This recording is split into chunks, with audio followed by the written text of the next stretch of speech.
Kalau sudah jelas mengakibatkan kerugian triliunan, terutama juga hakim-hakim ya, vonisnya jangan terlalu ringan lah. Ngerampok triliunan, kalau triliunan, ratusan triliun, vonisnya sekian tahun. Korupsi menyertai perjalanan Republik ini. Setiap tahun selalu ada mega korupsinya sendiri. Dan sekarang kita masuk di tahun 2025. Dan saya yakin di tahun ini akan ada mega korupsinya sendiri.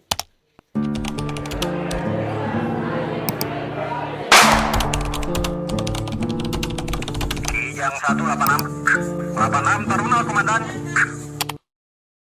Memang sekaya apa bangsa kita kalau tidak ada korupsi? Saya akan tunjukkan fakta sejarah bahwa perusahaan terkaya sepanjang sejarah adalah VOC. Perusahaan dagang Hindia Belanda dengan kekayaan 113,62 kuadriliun atau senilai 35 tahun APBN kita. Padahal usia negeri ini masih berusia 80 tahun ini. Dan lebih mencenangkan lagi, perusahaan ini hancur lebur karena korupsi. Jadi kalau misalnya mendapat 1 triliun selama 6 tahun tapi harus dipenjara, per jamnya kali penjara dapat 20 juta rupiah, guys. Banyak yang berkesimpulan bahwa korupsi adalah ladang bisnis yang bonafit dan sangat masuk akal di Indonesia.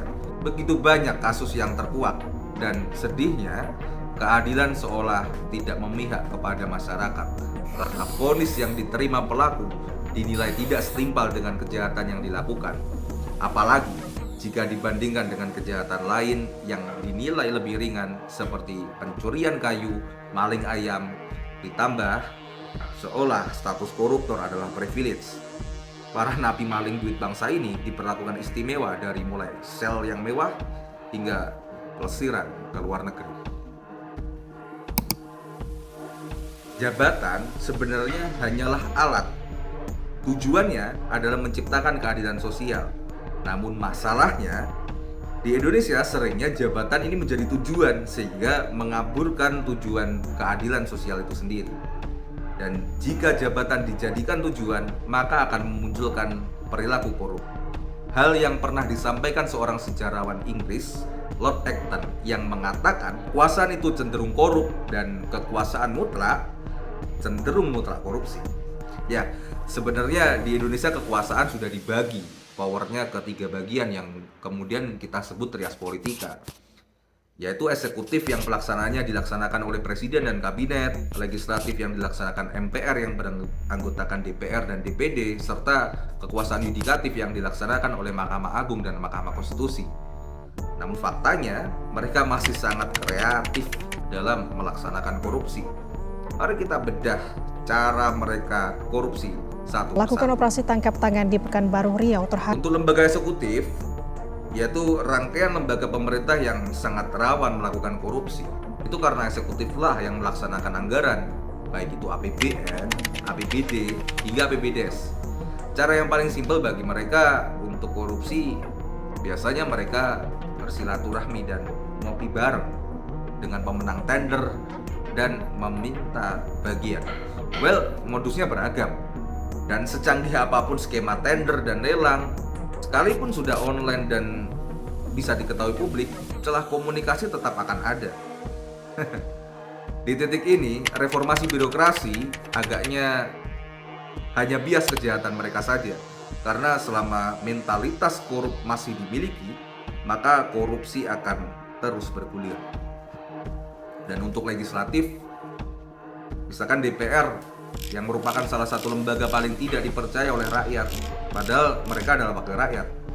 Adapun fungsinya, DPR melaksanakan pembuatan undang-undang, penganggaran, dan kontrol eksekutif. Mereka hanya menganggarkan, tidak mengelola APBN atau APBD. Tapi apakah mereka bebas dari korupsi? Tentu tidak. Kita akan bongkar. Legislatif ini sebenarnya lebih sulit pembuktiannya karena umumnya mereka menerjunkan tim sesnya dalam melaksanakan nepotisme. Alurnya sebenarnya sederhana.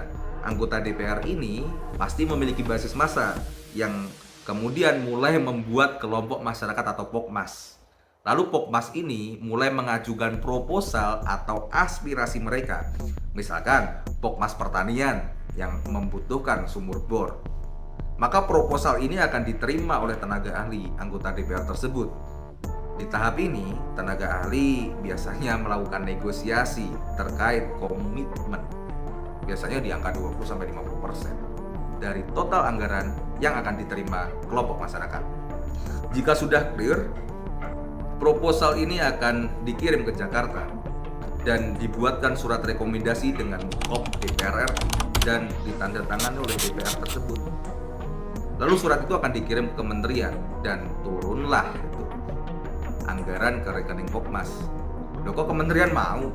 Ya ingat bahwa fungsi DPR adalah penganggaran. Kementerian ini bertanggung jawab ke DPR selain presiden tentunya.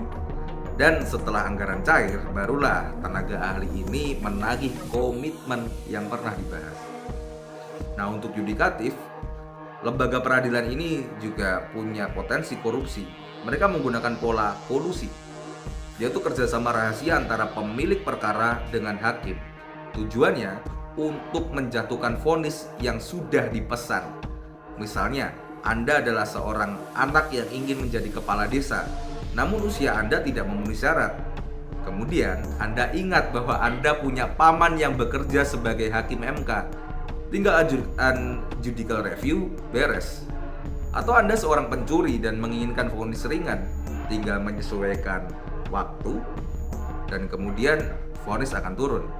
Ini bisa terjadi karena keputusan hakim bersifat mutlak dan mengikat, walaupun tidak sesuai dengan undang-undang.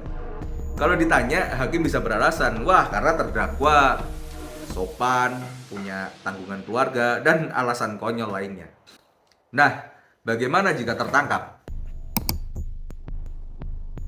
Aset hasil korupsi ini bisa diamankan, dan cara paling simpel adalah pembuatan perjanjian pisah harta antara koruptor dengan suami atau istri mereka. Artinya, harta hasil korupsi tersebut akan diklaim sebagai pendapatan pasangan.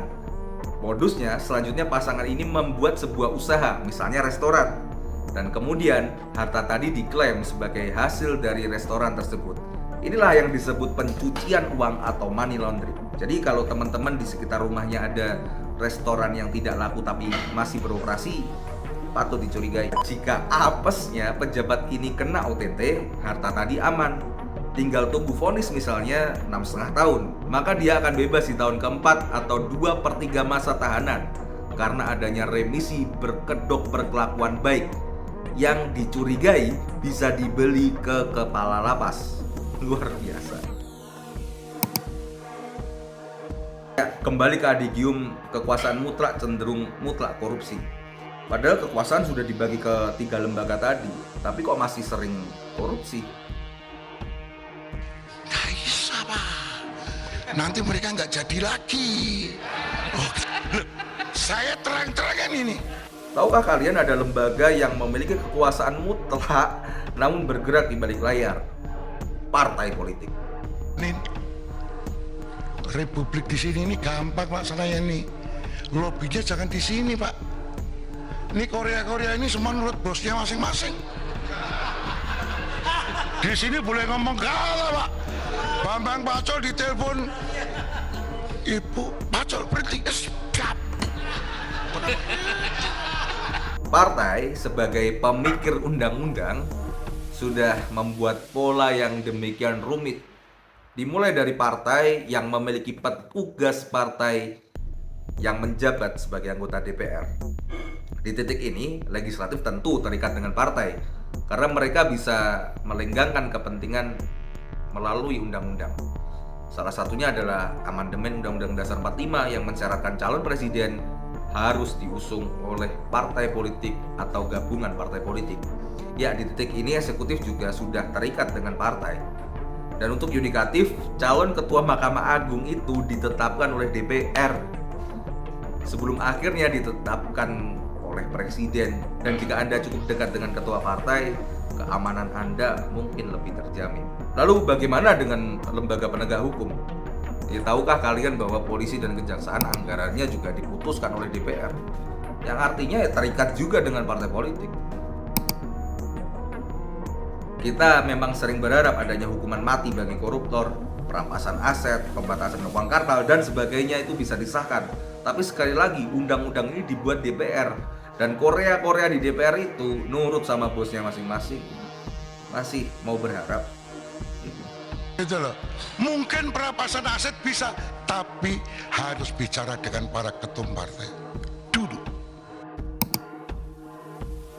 Bobroknya sistem kepartaian yang memunculkan potensi korup memaksa kita berevolusi menjadi negara demokrasi tanpa partai.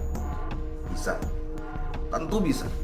Karena partai sejatinya dibuat sebagai infrastruktur kebangsaan yang menghubungkan bangsa. Misalkan menghubungkan suku A dan B, komunitas agama, dan sebagainya. Pertanyaannya, bagaimana jika kita membuat sistem tata negara dan mengganti peran partai politik misalnya ke teknologi? Saya akan bahas detailnya di konten selanjutnya.